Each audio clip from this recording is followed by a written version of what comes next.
I'll just start by saying there are a lot of arguments you could make to anything I'm going to say, but we're not going to talk about those today. So alternatives to monoculture graze out wheat. This is how I see monoculture graze out wheat. There's nothing wrong with it. It's a good hammer. It's a useful hammer. We can build things with it. But I'd rather have a toolbox that looks like this. Sometimes you need more than a hammer. Sometimes getting a bigger hammer and using the hammer more often isn't the answer. Sometimes you need a screwdriver or a pair of pliers. So why? Well, obviously we've talked about soil health, and so these are kind of the principles of soil health. We want to mimic nature. We want to armor the soil, and so more opportunities, I think, with some of these alternatives that I'm going to show to have more armor on the soil. We want to minimize disturbance. I'm going to say that depends on which one of these alternatives we choose. If we're planting more often, that might actually be increasing disturbance. So increased plant diversity. Obviously, with a lot of these alternatives, we'll have a lot more opportunities for plant diversity, warm seasons, broadleaves, legumes, fibrous roots versus tap roots, high carbon plants versus low carbon plants. Keep living roots in the ground for a longer time. I think each of these alternatives provide an opportunity to make that happen. And then integrate livestock. And that's going to be more than just cattle, in my opinion. It's great if we can add cattle to our systems. And I know that's probably going to be the first go-to species in this area. But just like we want plant diversity, we want animal diversity as well. So here's kind of how I would sum that up in some different words, is I would say have proper soil fertility. That's not on those 5, but that's important. If you don't have your soil fertility properly balanced, properly applied, if your pH is way out of whack or your other nutrients are way out of whack, all those other 5 principles won't matter. Don't till, manage traffic and surface disturbance, grow vigorous, well-adapted plants, rotate crops. Rotation is going to be a big part of this. If you're in wheat, monoculture graze out, I think we've got room that we can improve on that system. Like I said, there are lots of arguments you could make to that. We're not going to talk about that today. Don't kill all the weeds. A weed is not necessarily a bad thing all the time. Just depends on your system, depends on what you have there to eat it. A lot of things that are a weed to a cow are not a weed to a goat or a sheep or a chicken, turkey. And then add diverse cover crops and add diverse livestock. So, real world, what does that mean? Extend the grazing season and or produce more grazing during the same season. Spread your risk, break compaction, scavenge and cycle nutrients, reduce erosion, hopefully add to your bottom line. This list could go on and on and on. Hopefully for the positives to an alternative to monoculture wheat. And this is another thing, weather. We need to take advantage of these weather fluctuations. It may be uncommon to get 8-9 inches of rain in August, but if you planted August 1st and had something out there and took advantage of that, what would that have meant to fall forage production potentially? Whether that's June, July, August, anytime, be ready for those good weather opportunities. And also spread risk for those times of bad weather that will come. So number one way we can add diversity to have an alternative for monoculture graze out wheat is add more cool season grasses to the wheat. If it's graze out anyway, does it really matter if we have a mix versus wheat only, if it's graze out? You may have to check with your insurance programs and whatnot, but we'll assume that those don't exist. We'll assume that we're strictly thinking agronomically and not thinking about what the other issues may influence that. But barley, you could add barley. That will take high salt, high pH soils. Oats, fast production. A lot more fall production tends to be. Rye is going to be earlier than trit. Trit will be earlier than wheat, so we can get some earlier fall production.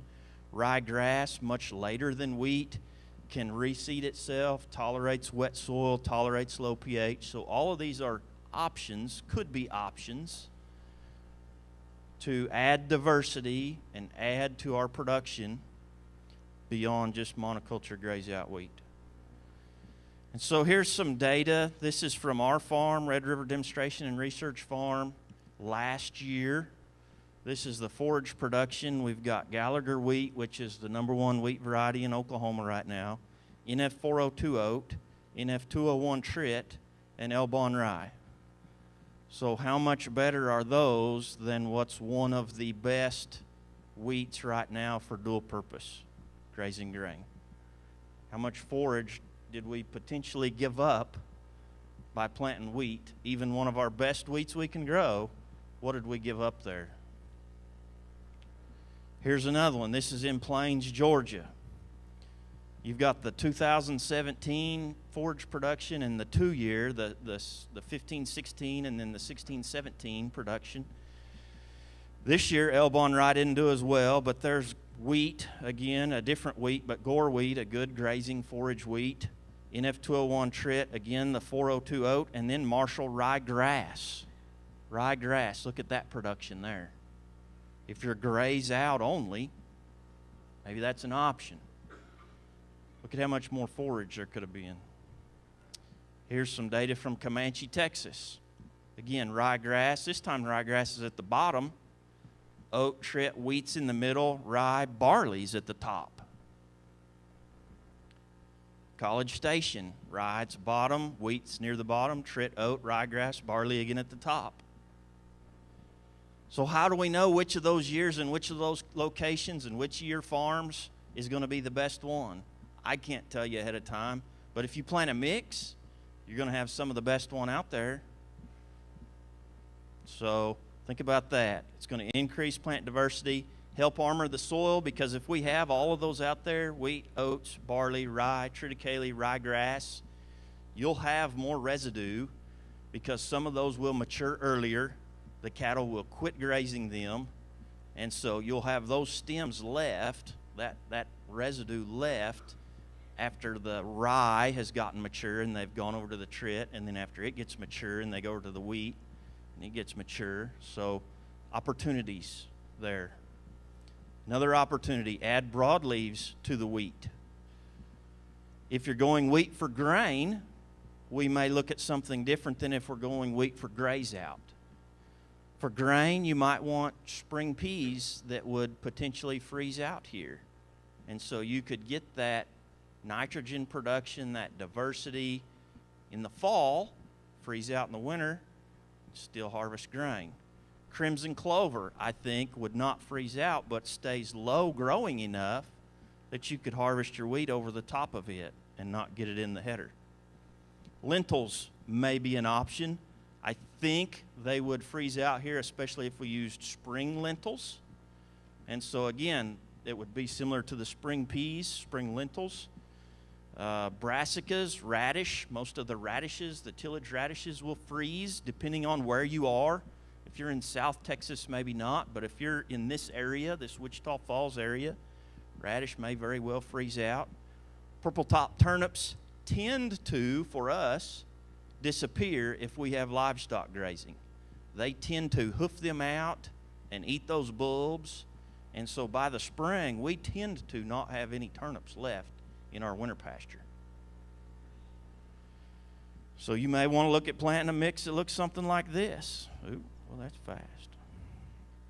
And it may come up and look something like this. And so you can see some brassicas in there, and I see some peas in there. That's a mix of small grains in that field.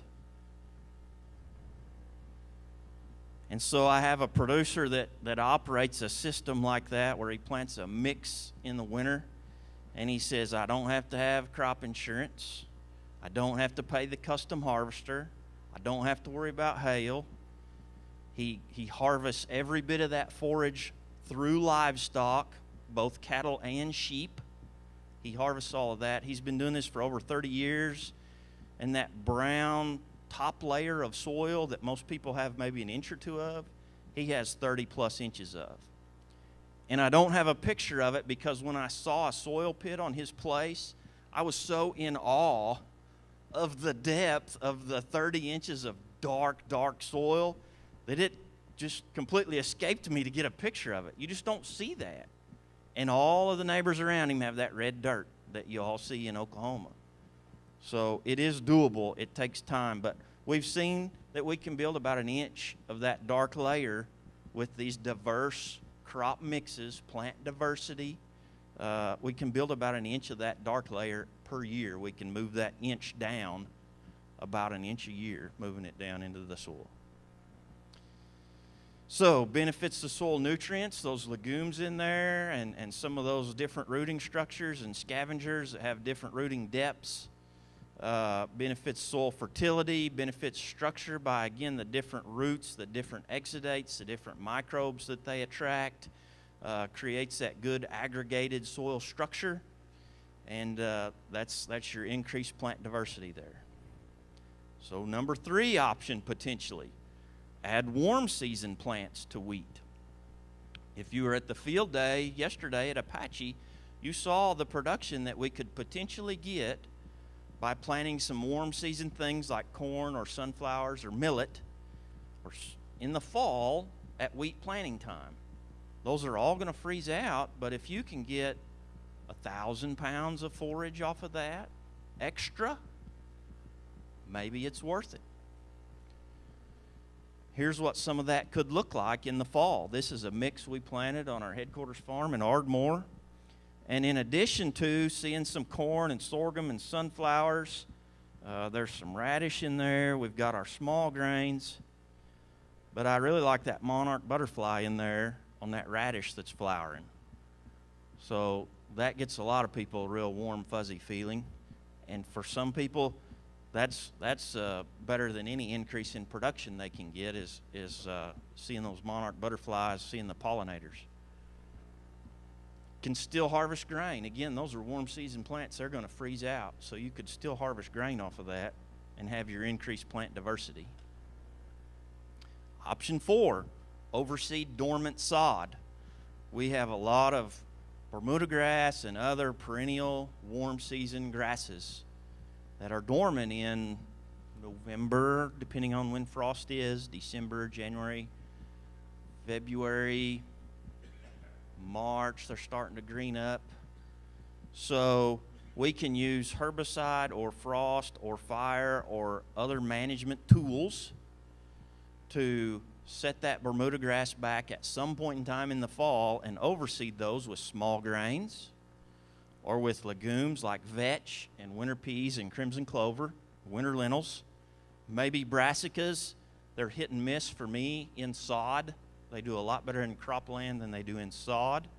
Maybe some perennial broadleaves. If we're not using herbicides on our warm season grass pastures, why not put a perennial broadleaf in there? Some plantain or some chicory. Well, that's fast. Here's some that we used fire as our tool. This field is a field of Bermuda grass intermixed with Alamo switchgrass. And if any of you have any Alamo switchgrass, you know how big and aggressive it is. And so we took a match to it and burned it off and planted immediately following, the very next morning. We did that in the fall. I don't remember the date, but it was last fall. And burned it and burned it one afternoon, planted it the very next morning. And this is the stand of small grain mix that we got in that. And all we did was take off the above ground residue. There was still an inch or two of litter on the soil surface that we had to plant through. So we managed our fire so that we didn't take it down to bare mineral soil. We just wanted to get it where we could plant through it because what was there would have been very, very difficult to plant through. Here's some overseeded sod with small grains and brassicas, and this has had no fertilizer on it, in fact. So it's scavenging up leftover nutrients that were there from the warm season production on that Bermuda grass. Here's an interesting comparison of some of these legumes that we can put into Bermuda grass sod.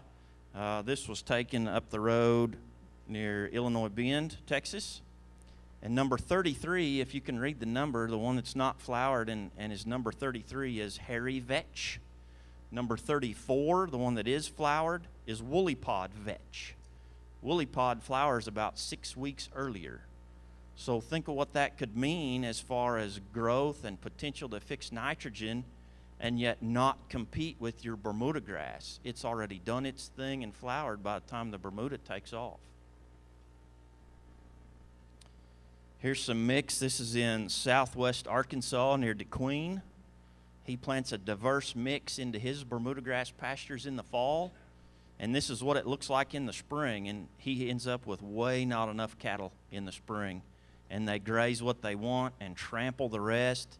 He's using high-intensity stock grazing, and they're trampling that back, and it's just getting better and better and better for him every year.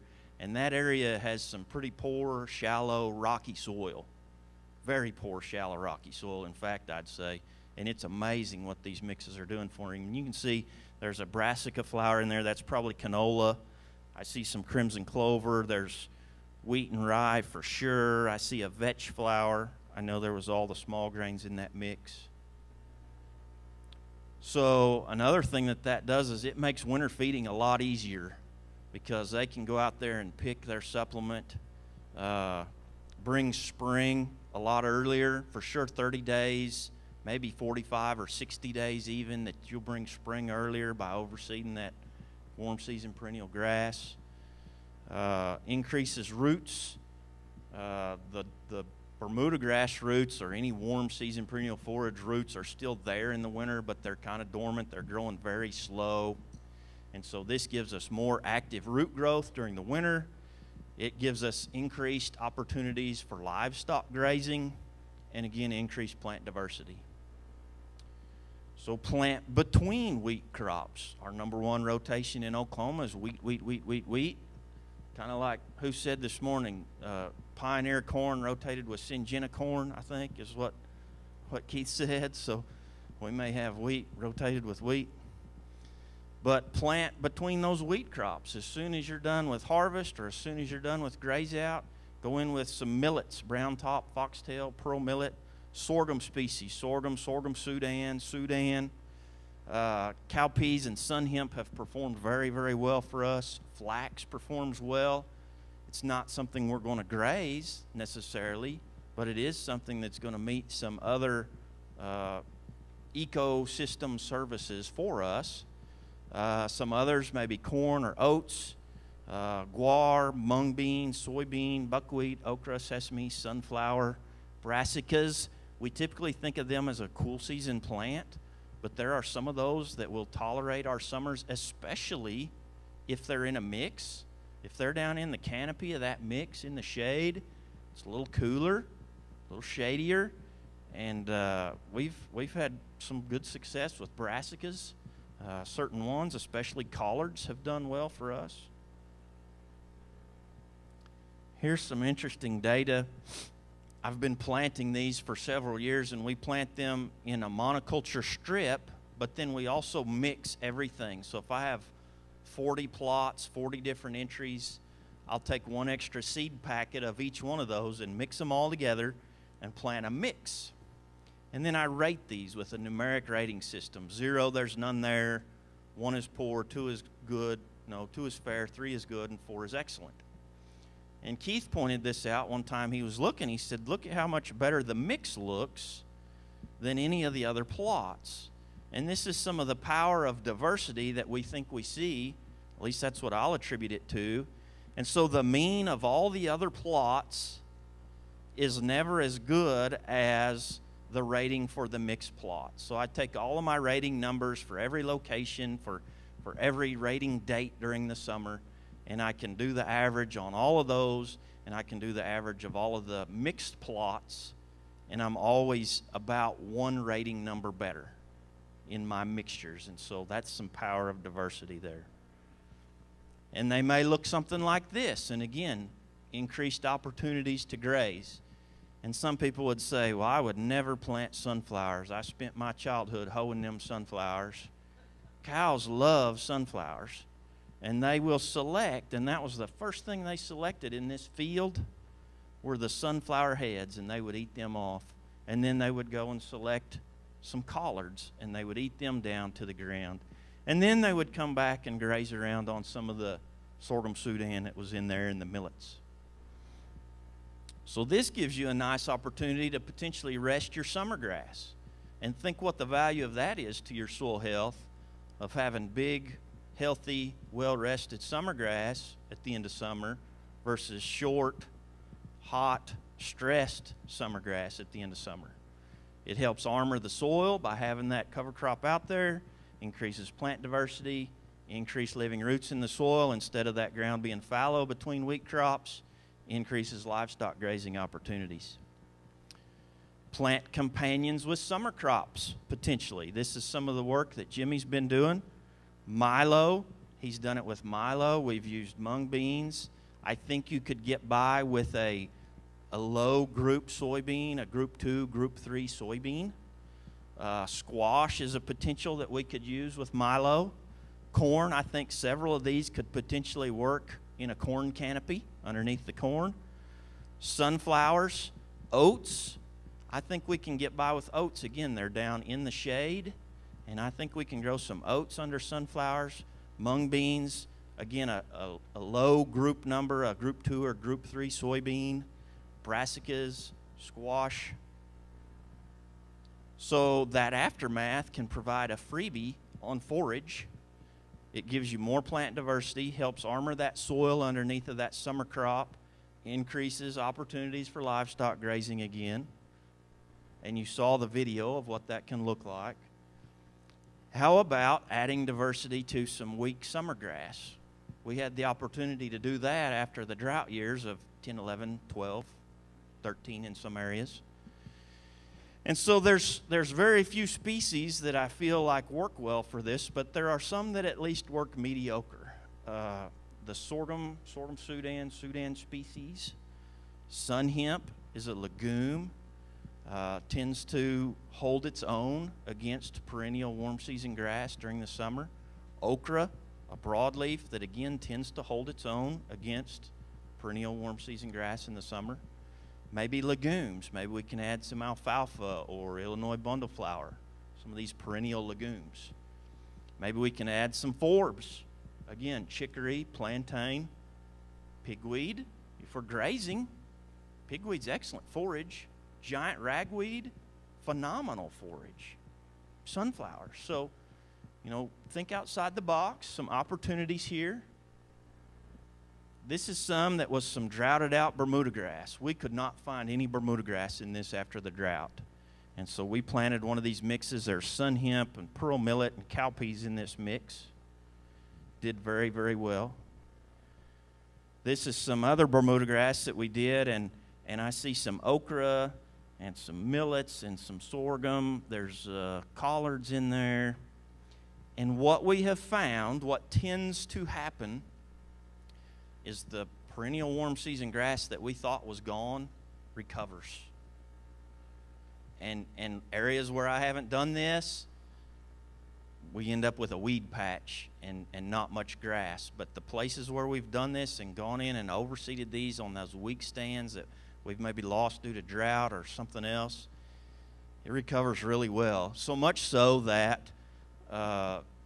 one guy kind of wanted to add this to his system, and then he ran out of acres to add it to in his system because his grass got so much better faster than he really expected.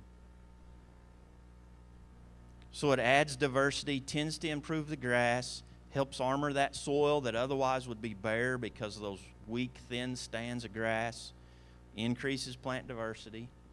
How about planting at odd times? Here's some that was planted August 24th. Again, you wouldn't really think of that as a time to plant a warm season annual forage crop. But August 24th, went out about 60 days later, did some clippings, dried it down. We had 6,100 pounds of dry matter forage. How many of you would like to have 6,100 pounds of winter pasture by October 26th? That's the name of the game, right? Early fall forage. Early fall forage. So October 26th is pretty early. A lot of times we use November 15th as our hopeful turnout date for winter pasture. 6,100 pounds. There's a lot of years we don't grow 6,100 pounds of dry matter forage on winter pasture all winter long. So think about some of these odd windows that you can take advantage of. Again, be ready to take advantage of weather opportunities. They will come. There will be opportunities. And this is another picture. That wasn't that field, but this is another field that was planted in August. And I said, oh boy, this was at Jimmy's. I said, I don't know. It's going to have to rain. And these are some cattle that they look like they're really short cattle. They're not. There was just a lot of forage out there. I had to get up on top of the feed truck to get a picture of them down in there. And so we can fill those forage gaps potentially with some of these odd planting times. Again, armoring that soil, increasing plant diversity, having living roots in the ground. Here's another one. How about plant cool season perennials? And I put perennials in quotes because some of these aren't necessarily perennials, but they reseed themselves well, like ryegrass and some of the clovers can reseed themselves. But what about fescue or wheatgrass or wintergrass or bluegrass instead of wheat? Maybe that's an option that we should look at. Could potentially meet all 5 of the soil health principles. We'll reduce our disturbance because we've got a perennial out there. We have our soil armored all the time because we've got a perennial out there. If we plant a diverse mix of perennials, we'll have our plant diversity. We can have our livestock grazing for livestock diversity. So I like to say it's like finding the sweet spot. Is it a cover crop? Maybe. Is it a double crop? Maybe. Is it a multi-species grazing crop? Yes. Yes. I'm going to plan on making money on that somehow by grazing it with something. And if I can't, then it's a cover crop, and I've had my cover. But if I can, I'm going to capitalize on that. There's always a way. There's always a way. And look at what made a way in this situation. This is solid rock diversity. That's not just a single plant species there. There's a diversity there that's making a way where people would say, oh, that'll never work. You can't grow plants in solid rock. There's always a way.